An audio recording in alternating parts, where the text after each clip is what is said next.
If I'm selling my copywriting services, it would benefit me tremendously to be able to convince you that copywriters are basically wizards, that we're magicians, that we're able to sell ice to Eskimos, that we're able to take like any given product or service and present it to our market in such a way that makes those people want it, that makes those people need to buy it.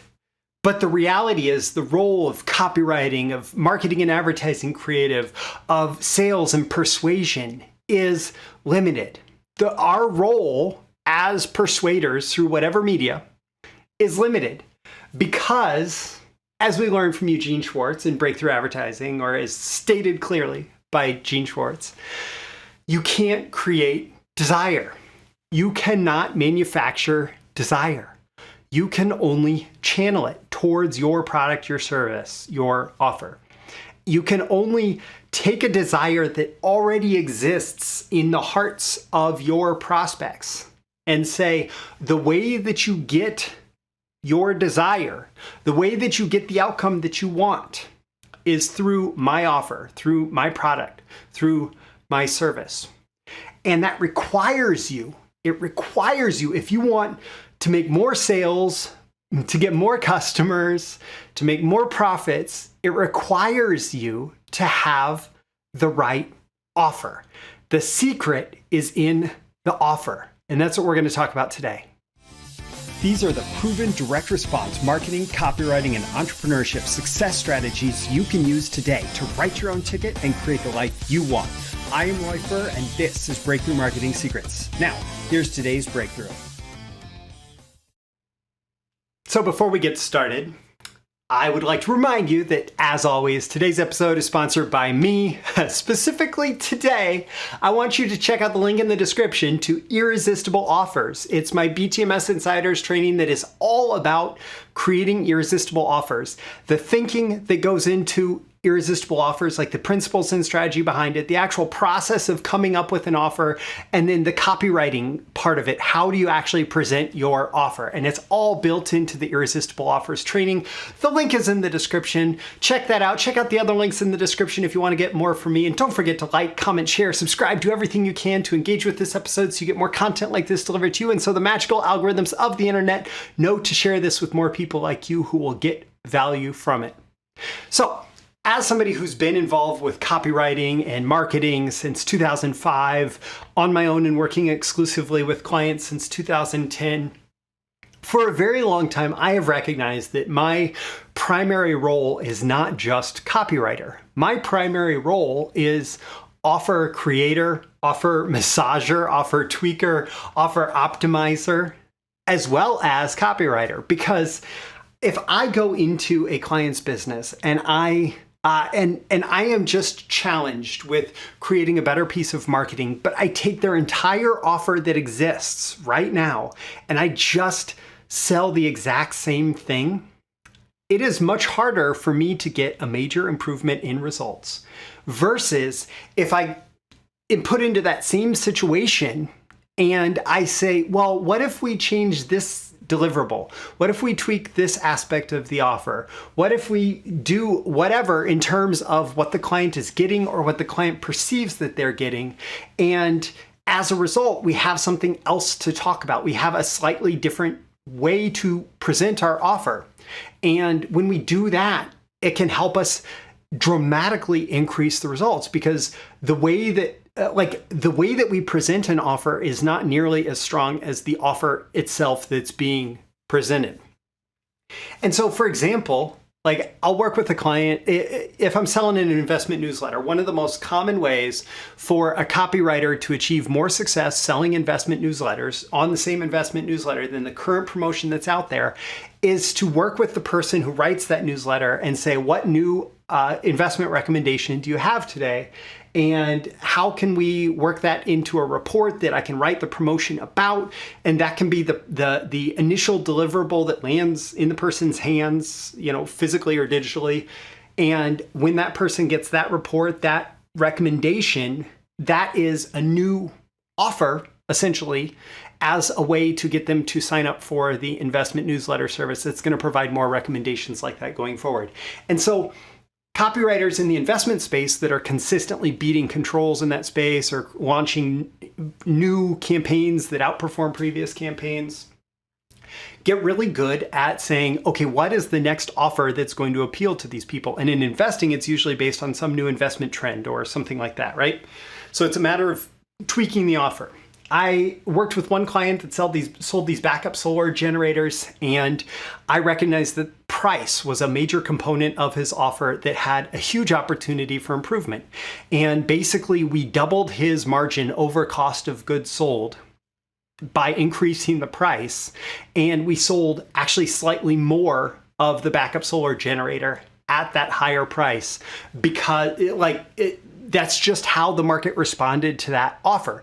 They bought more at the higher price. Or sometimes I've worked with clients to build offers from the ground up. One of my earliest successes was working with a client that did not have, the offer was not in place yet. They had an idea. Often the idea is the foundation of a great offer. But they had this idea for this offer, and I helped them build this offer from the ground up, and they knew how to build the offer, and I followed their process, and then we created the marketing, and everything worked together, and it worked really darn well. In fact, I think that initially that promo did a few $100,000, and then we shut it down, and then we opened it back up, and I think it went on to do over $1 million. And so much of that, as much as I'd like to take credit for writing awesome copy, so much of it was that I had an offer to sell that was incredibly appealing to the target market.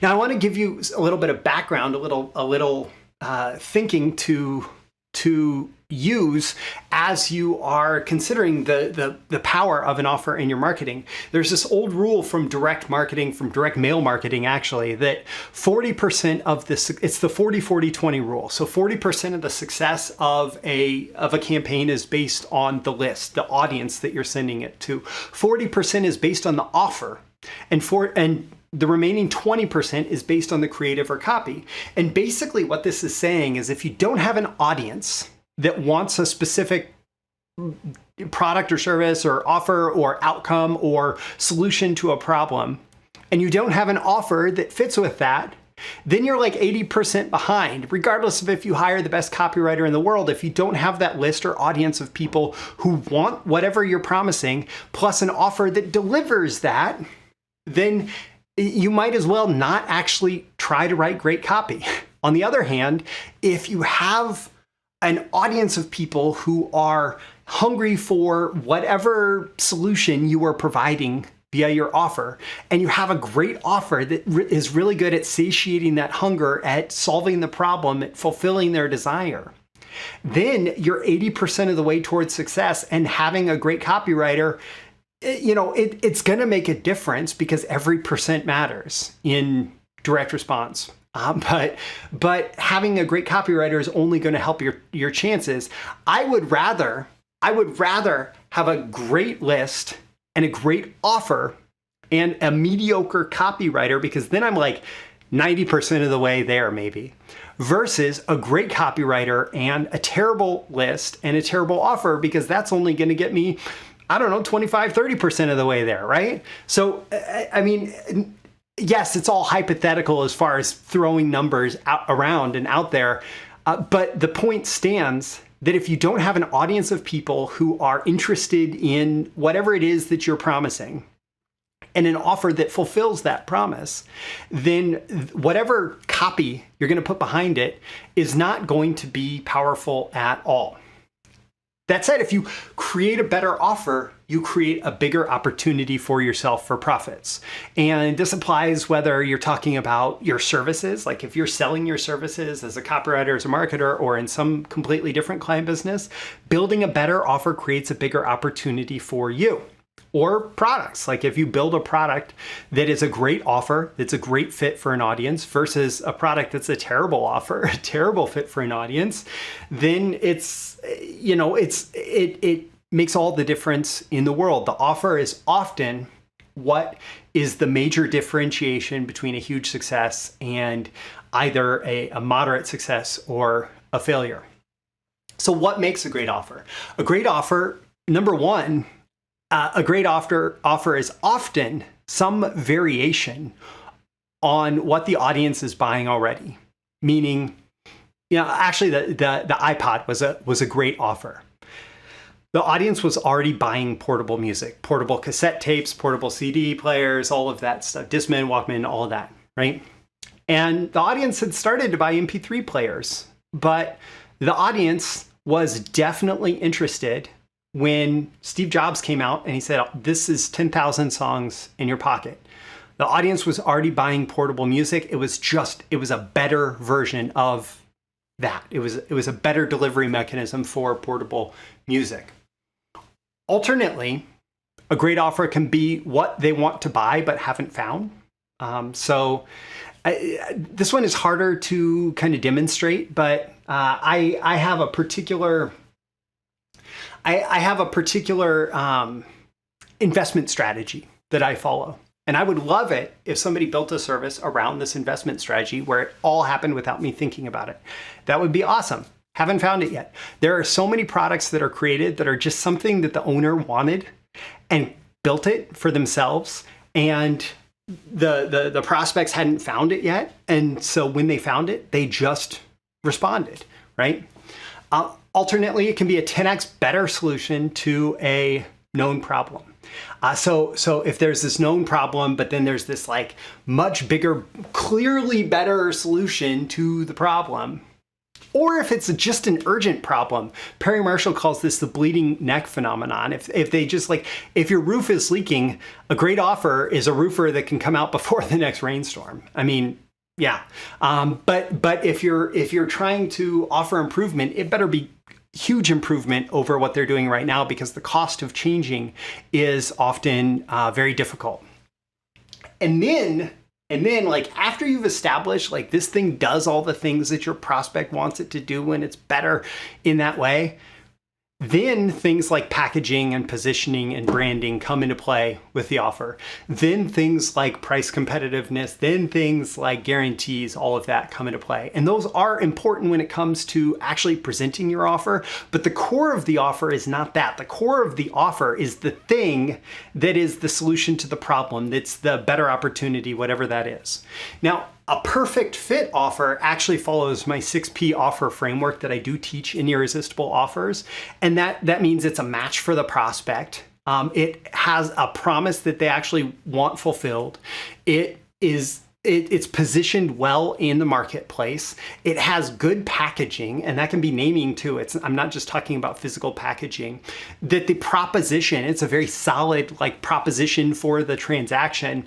And then I have a 6th P that I'm not going to reveal here. That's kind of like a magic factor that can make an offer really shine. But that 6P offer framework, if you make sure your offer is a fit for the prospects that you're putting it in front of, that it's got a really solid promise behind it, that it's positioned well in the market compared to competitive products and services, competitive offers, that it's packaged well, and that you have a really solid proposition, well, you're starting to have this really great offer. And if you do want to go deeper into that, remember to check out the link to Irresistible Offers at BTMSinsiders. It's like Netflix for copywriting and marketing training. So you pay one low monthly fee, you get instant streaming access to the entire catalog. Over 150 hours of training is in there right now, and you can binge watch it to your heart's content and just get as much out of it as you would like while you are a member, and you can keep your membership for as long as you'd like. All right, so I'm Roy Furr. This is Breakthrough Marketing Secrets. Don't forget, check out those links in the description. Like, comment, share, subscribe, all that good stuff. In every episode, I'm here trying to help you increase your practical, actionable, and actually demonstrated marketing genius through applying the lessons that you learn in every episode. So I'm here to increase your marketing genius one episode at a time. I hope that I've done that here, and I will catch you again in the next episode. I'll see you soon. Thank you once again for tuning in to this daily episode of Breakthrough Marketing Secrets. Remember, check out the links with this episode for even more value. Now make sure you like, comment, share, subscribe, and engage in every way you can to keep this show going and growing and delivering daily value to you. I'll catch you soon for your next big breakthrough.